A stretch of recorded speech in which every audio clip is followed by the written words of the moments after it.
Sahanavavatu Sahanau Bhunatu Sahaviryam Karavavahai Tejasvinavadhitamastu Ma Vidvishavahai.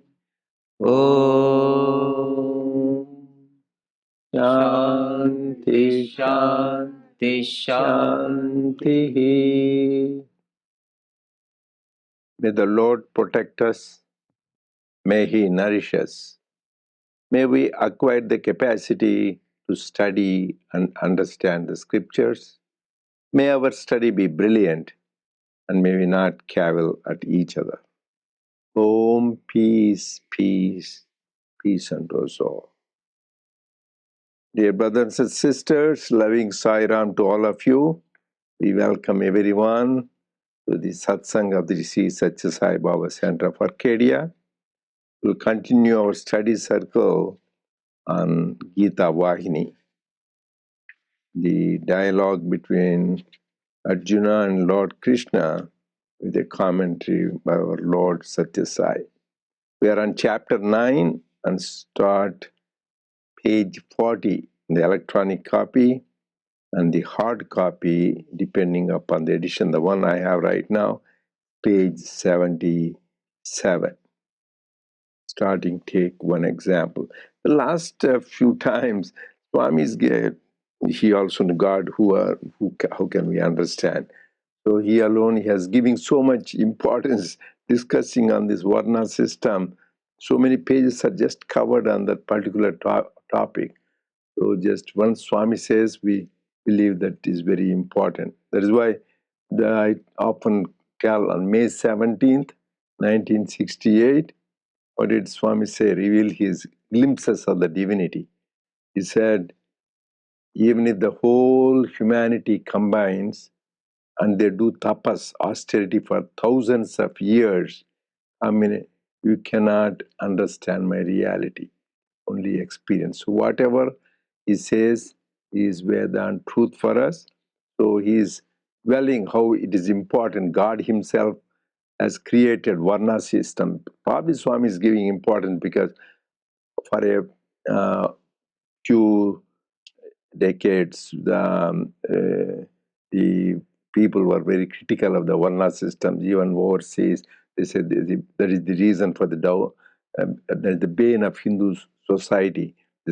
They called it, instead of Varna system, caste system, which is not by birth. It is really by your aptitude and your work. So that was the reason probably Swami is trying to clarify, and people have confusion and doubt. So and so the thing is two essential things. All the Varnas, that is the great thinkers, Brahmins, and second is Kshatriyas, the warriors who fight for the society, and third is Vaishyas, the business entrepreneurs or do the commerce, and Shudras, who are the workers in the society. All are part of the same divinity. So two important parts. They're all part of the same divinity. And Swami gave a nice example. Like you take a sugar doll, you take the head of the sugar doll, it is sweet, right? You take the hand of the sugar doll, it is sweet. And take the thigh of sugar doll, it is sweet. Foot of the sugar doll, it is sweet. Similarly, this whether Brahmin, Kshatriya, Vaishya, and Shudra, they are playing their role. Not one high, not one low. That is what, and you should give respect to each one for the role they play, that they are the part of the divine. And we also gave the example how in the oldest scriptures, Vedas, in Purusha Sukta, this particular thing is emphasized. So now we'll continue. This is on um, page 77 in the book and page 40 in the electronic copy. I just want to add one small thing. Hmm. It's a very good thing that you said that how many pages Swami dealt with this Varna system. I was also writing, how many. Then one thing I think that what is happening is even today when the elections are going on and people are talking about it, that kind of Varna system is built in all the parties, whatever it was worked. Okay, I'm going to do this, and I put this person because of that particular group is there. So it is in our mind whether we think that we are going to be, loving to everyone in the same way, but it is already built into the system. And the people, because as long as they have this body consciousness, they have to think that who they are, how they were born, and who are my people, who are the other people. This my people and other people will always be there. Talking not just Varna system, taking up ourselves. Oh, it is my family, my brother and sister. Oh, that's cousin, brother and sister. It just takes, oh, his friend, or is somebody else. So I think it is already injected into our, that my body. The moment that body consciousness happens, automatically the Varna system is already built into our system, I think. If you think it's not just India, this kind of Varna system is already there in all countries also. We cannot say in different ways. The differences we think, okay, oh, these white people, this kind of thing was there, some differences, how, a lot of people fought for that. So I think what we need to understand is, first of all, we need to take out these differences.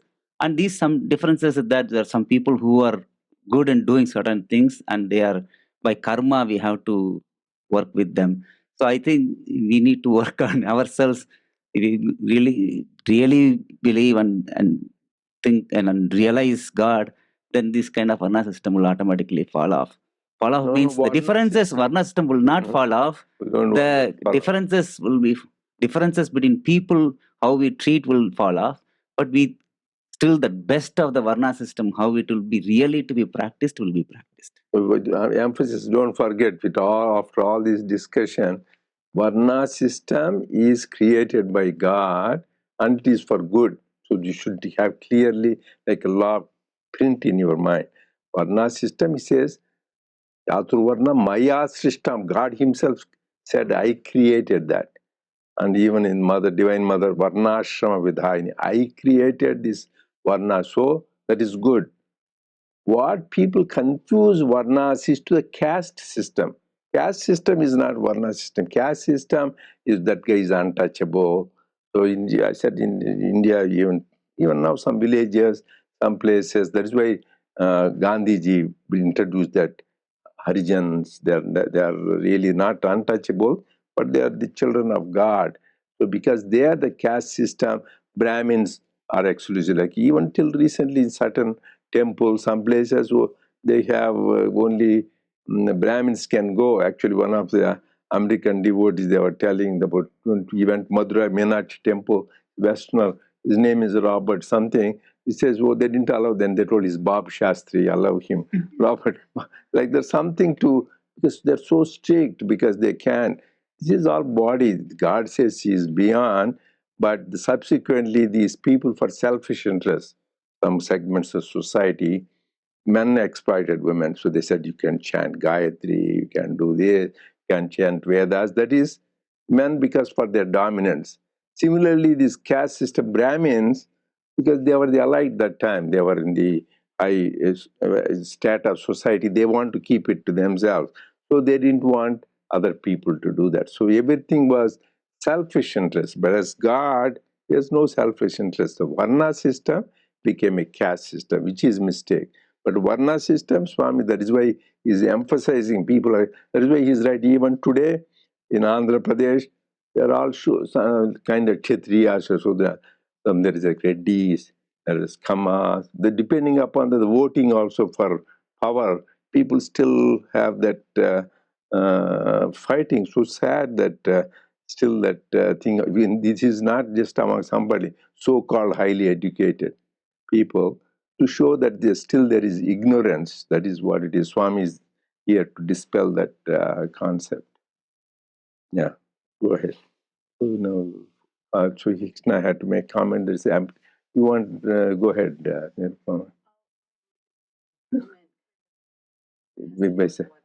Yeah, please continue.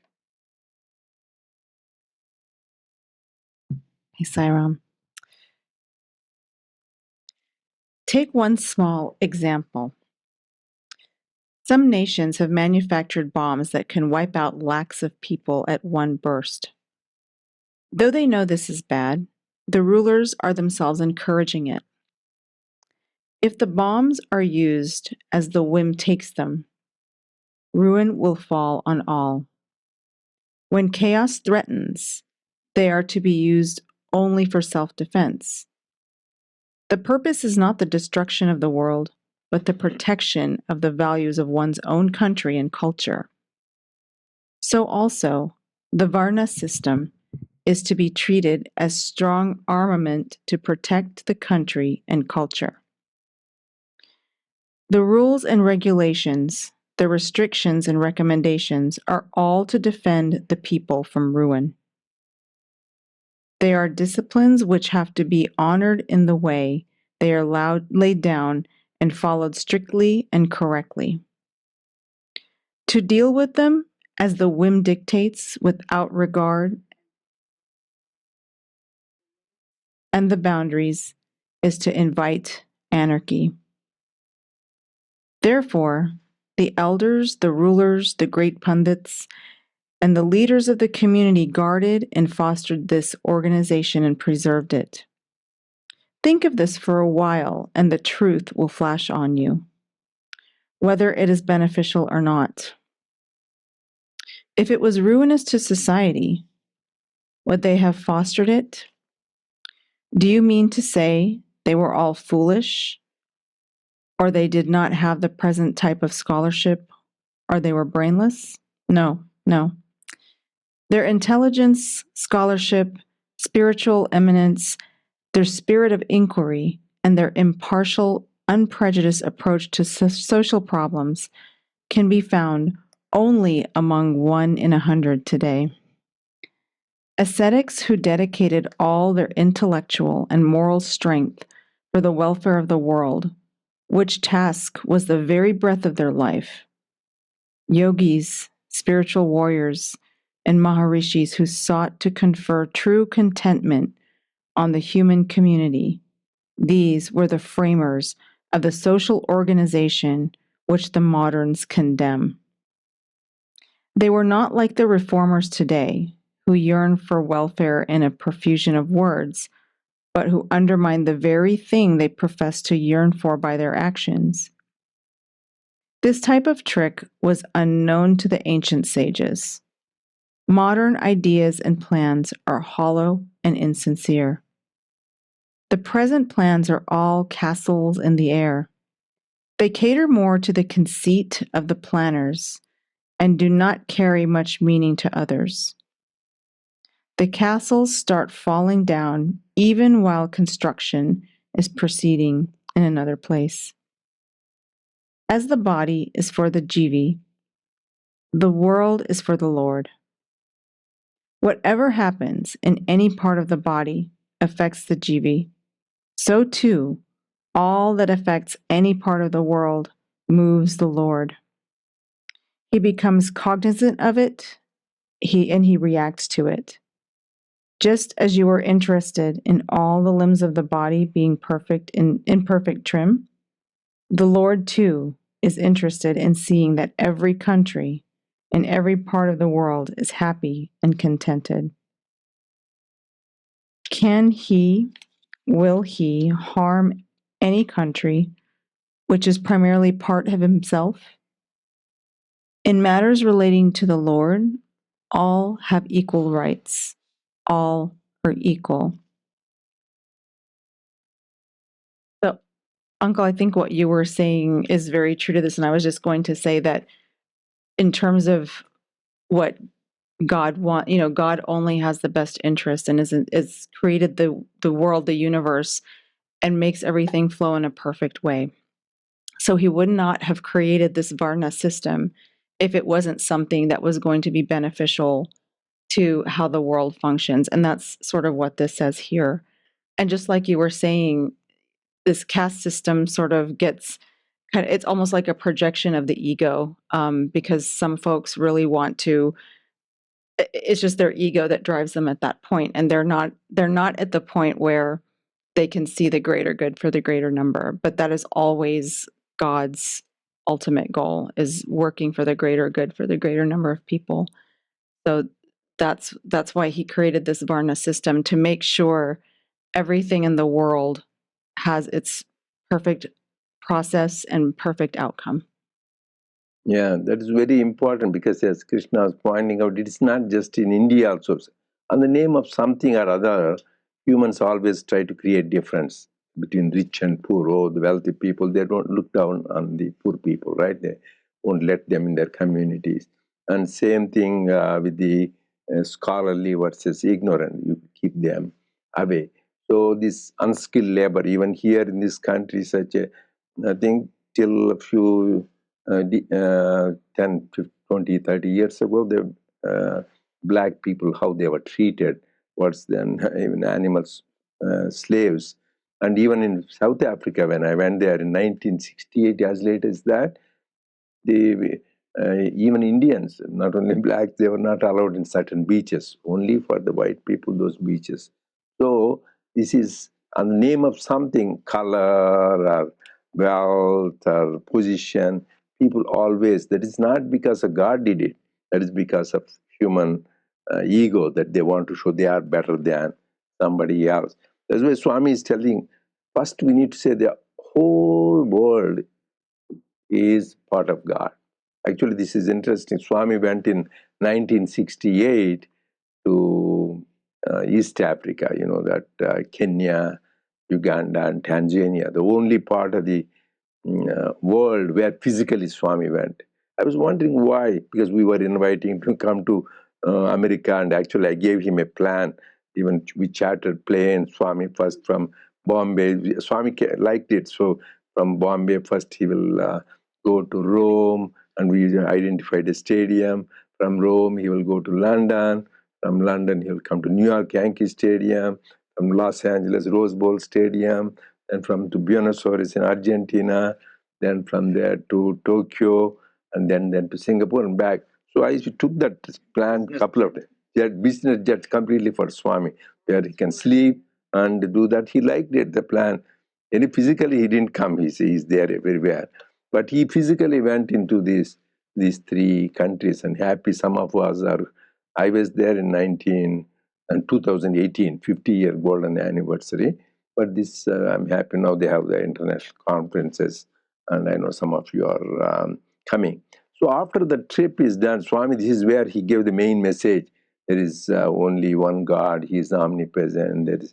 So anyway, once he came back, there was a big celebration.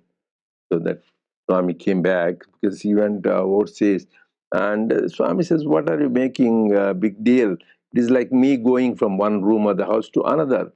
There Swami mentioned Vishwamena Mandiram. He says, the whole universe is my mansion. This, that Vishwamin, Prapancham, that not this world, because the translation was wrong, was this world is my mansion, he translated. This world means this is all the continents and the nations.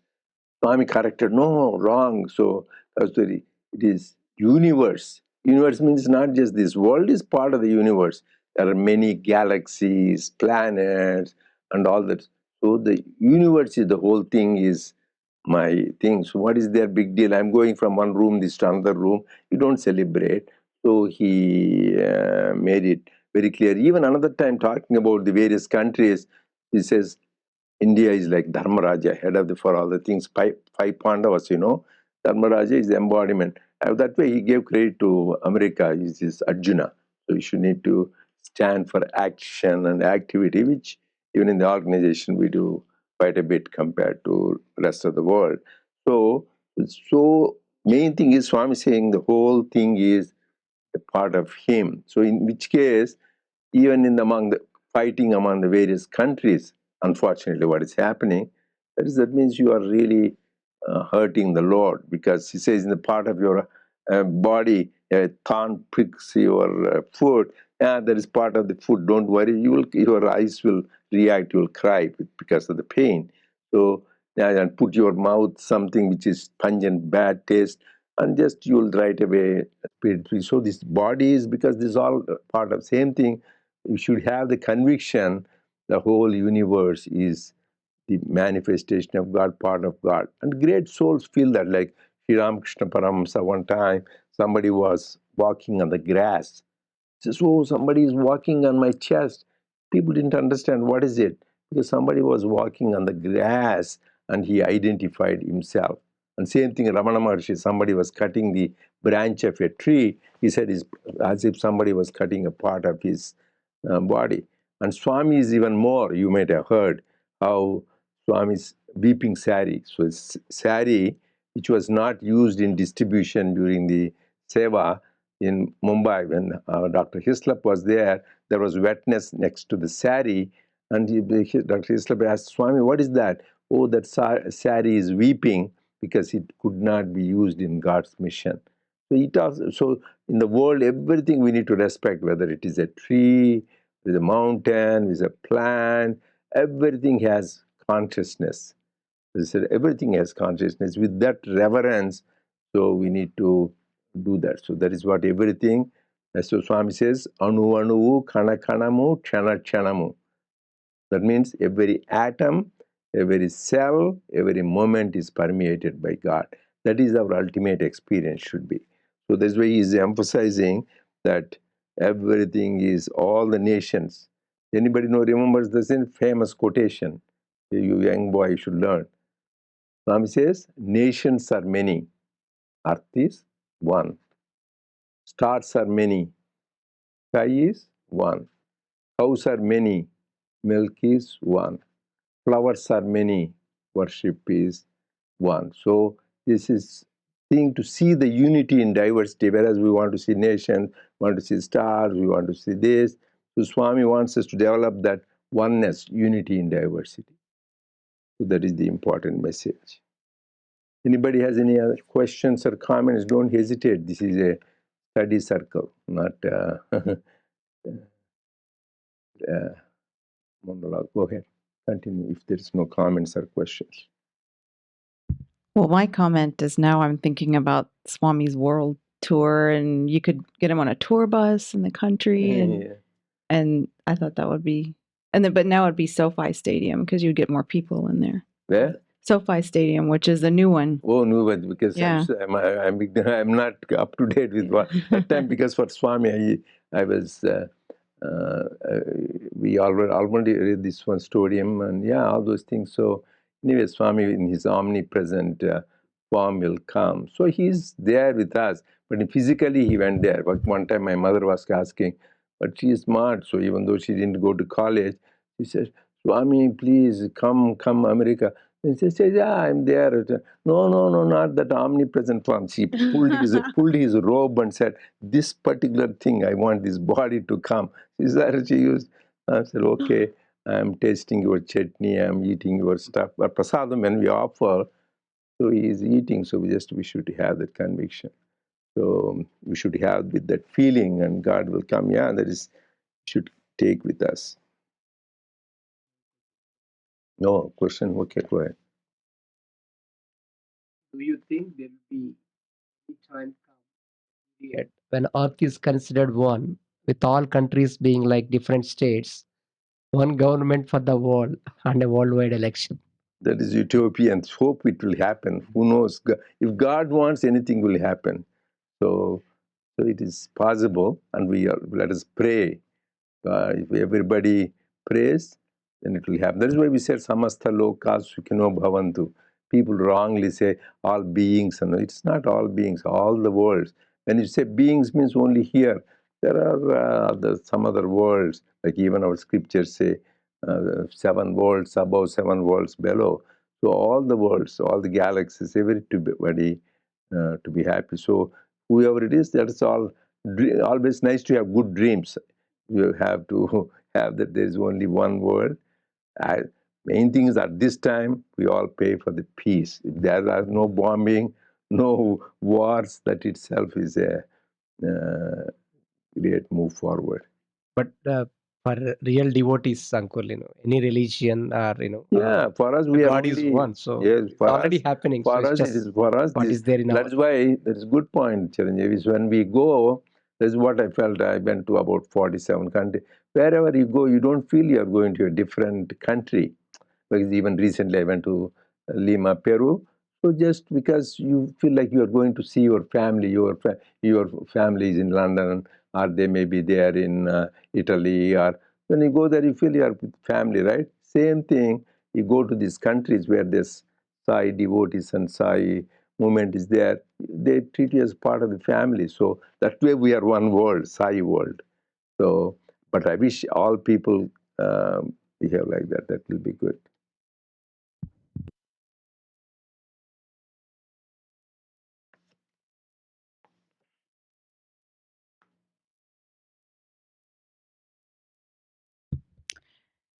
Yet, one limb cannot carry out the duties of another.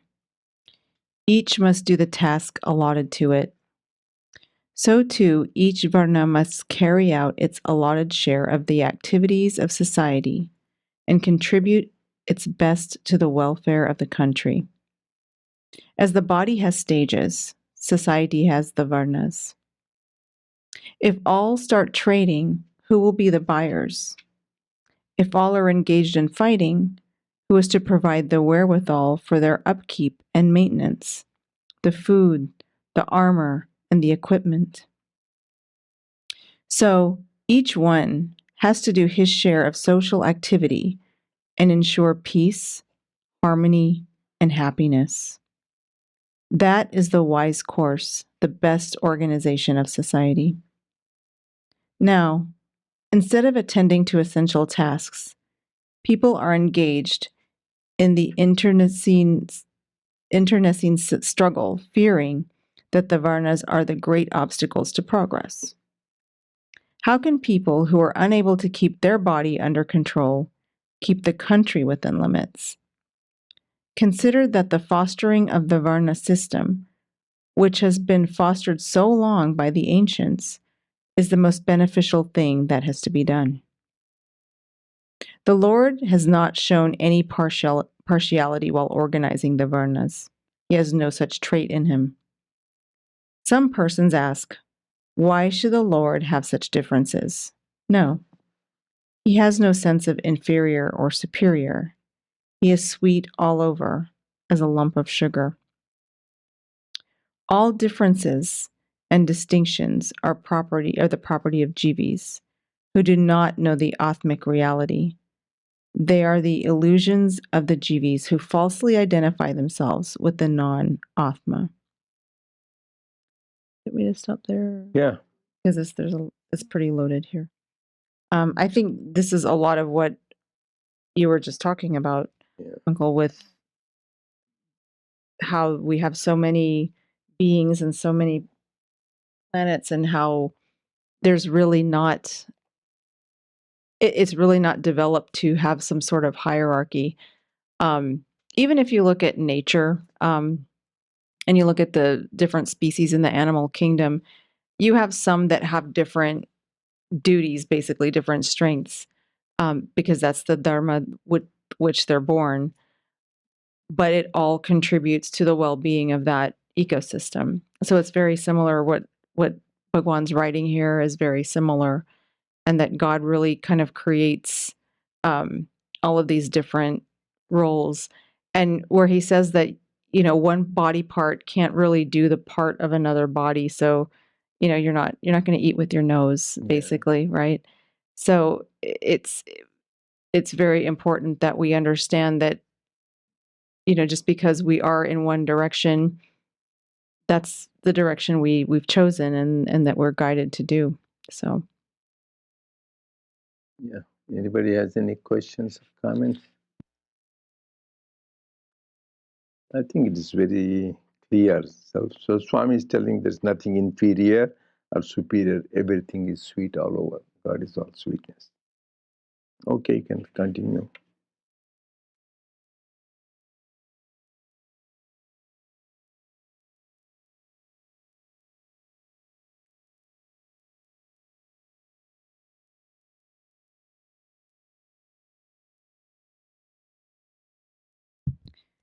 Consider this example. A mother has 4 children, but she does not pay the other 3 as much attention and care as she gives to the child in the cradle. Even if the child does not call out for it, she is ever vigilant to give it food. The other 3 have to come and worry her for food and things to play with. Observing this, you cannot pronounce her a bad mother or a partial mother. The mother adjusts her activities to the capacity and ability of the child. So too, the entire world is his. Though all are his children, he has fixed upon each a part of the responsibility of the work of society, according to the capacity and ability. To ascribe faults to such selfless, sincere, simple, ever blissful providence is like attributing darkness to the sun. Darkness and the rays of the sun cannot exist together. How then can the sun be the home of darkness? People who carp so at the sun do not know the sun at all. It is sheer folly, complete ignorance. Really, from the Adhyatmic point of view, these varnas can be characterized also in another way. Those who were established in the contemplation of Brahman are Brahmins. Those who oppose untruth are Kshatriyas. Those who systematically discriminate the true from the false are the Vaishyas. Those who are ever active and follow truth in everyday life are the Sudras. The happiness of humanity can be amply realized only when varnas function in this way. Now we shall revert to the subject. Krishna addressed Arjuna. The 4 varnas have been created by me on the basis of guna and karma. Though I am the doer, so far as they are concerned, I am still a non-doer. Pay attention to the fundamental principle, and then you will realize that karma, which is basically jada or consciousnessless and material, cannot affect the Atma, which is Chaitanya, or suffused with consciousness. The Atma is inherently devoid of attachment. It has no awareness of agency or of its own needs or nature of its possessions. It has no I or mine, for these are the marks of ajnana. Only those afflicted with ajnana will suffer from the ego or sense of mine. Though it may appear to ordinary eyes that I am the doer, I am a non-doer. I'll read one more. Not only this, karma does not cease to affect the doer as soon as it is finished. In fact, it is never finished. Karma yields fruits. Fruits of karma breed desire for them. That results in impulses for further karma. The impulses bring about further births. Thus, karma leads to the cycle of births and deaths. It is a vicious whirlpool, making you revolve round and finally dragging you down into the depths. So here I think what Bhagwan does is really summarize the importance of varnas and the importance of really understanding the equality of which every being is subscribed. I think this example here with a mother having 4 kids and one being this infant that requires more attention is an excellent example, because he says what the mother does is adjusts her attention so that she gives more attention to the baby who's a little bit more helpless in this situation. And then just kind of going through, he reiterates here that the varnas are really created on the basis of guna and karma.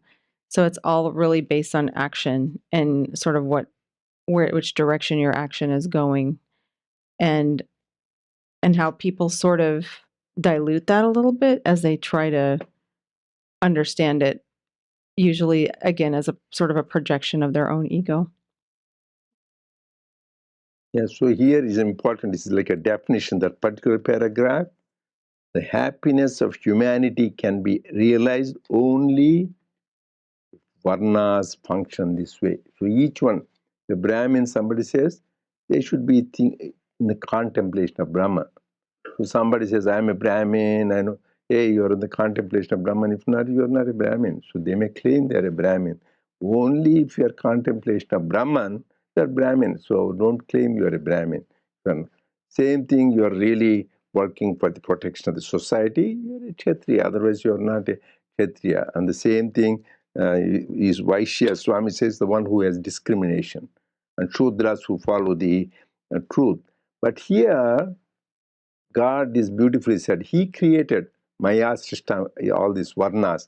But kartaram api akartaram. I do that, but I am not doer. Because this is for us also. Always morning to evening we do some activity, right? You think something, say something, or do something. That is all karma. People think karma is two wrong aspects. Karma means, oh, that is my karma, my destiny. No. Every day, everybody is doing karma. And I think you are producing karma. You may not, nobody can see that, but you are producing thoughts, positive, negative thoughts. When you are saying something, you are producing karma, good and bad words. And when you are doing some deeds, which we all do, that is only people can see outside what kind of work you do and all that. But all this is called trikaranas. That means three instruments everybody has. One is thought level, word level, and deed level. All this will create karma. But karma will have effect.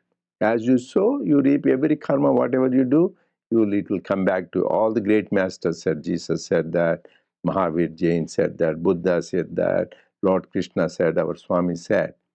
So what to do? So as long as you're going on doing karma, you'll be born again and again, again. Again you have to go, you'll be born again, again, you have to go to school, and then teachers will beat you up, or teacher will correct you. You fail the exam, or you want to pass the exam, you graduate. Once you get it, then want a job, then you get married, you want a child. This cycle goes on, repeating again, again. And everything is a bondage, everything is a suffering.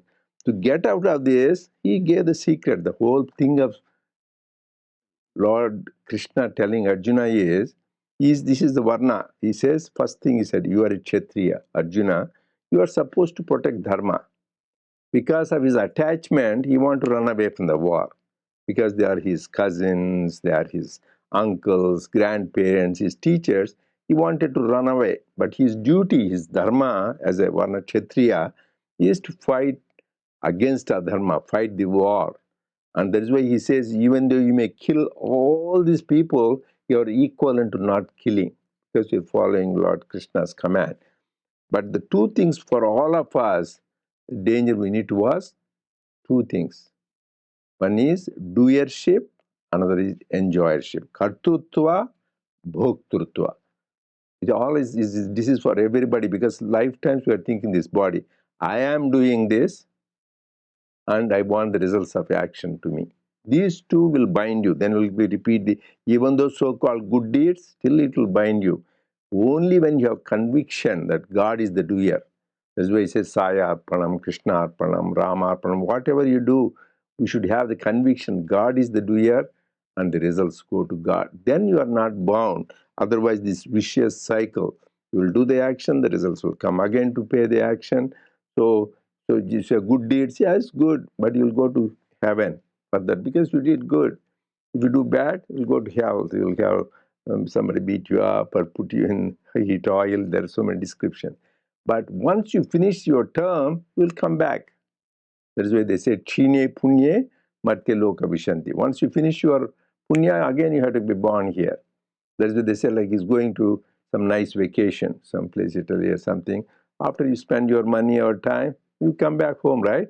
Same thing. So after good deeds, all this you finish, you come back again start all over again. But if you don't want to come back, the solution is you should have conviction. He says, God is the doer, and the results go to God. till we reach that stage, we will be going on being born again and again. It's all good to do bhajans, service, activity, study, but that important conviction, it should be there that God is the doer and the results belong to God. So because these are the two obstacles, whole karma yoga, Lord Krishna tells Arjuna Nishkam, that chapter 3, 4 is just develop this work without detachment. Head in the forest, hands in the society. That is the very important. So this message will continue next week also. This is very important aspect, how we are all this do action from morning to evening. But how do you do that? If we do that with this attitude, we are not bound. Otherwise, Swami says this vicious whirlpool will be caught up in the whirlpool and will be suffering again and again. Unless somebody says they enjoy it, you can do that. You can come back again and again. But if you want to go beyond the cycle of birth and death, we should have this clear understanding, which Lord is himself telling. Any comments? If not, we'll continue next Only week. one example. Gospel of Ramakrishna. There is a beautiful example he gives, Shiva and Shakti.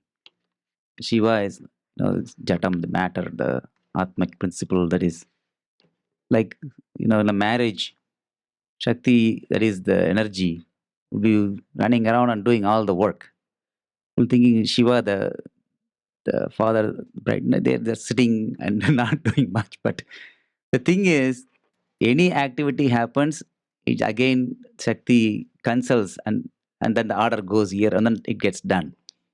Like that, whatever the karma, the energy, whatever we are, that Shakti is always is attached, that is to God, then there is no problem at all. Then we are doing, and the marriage will be no problem.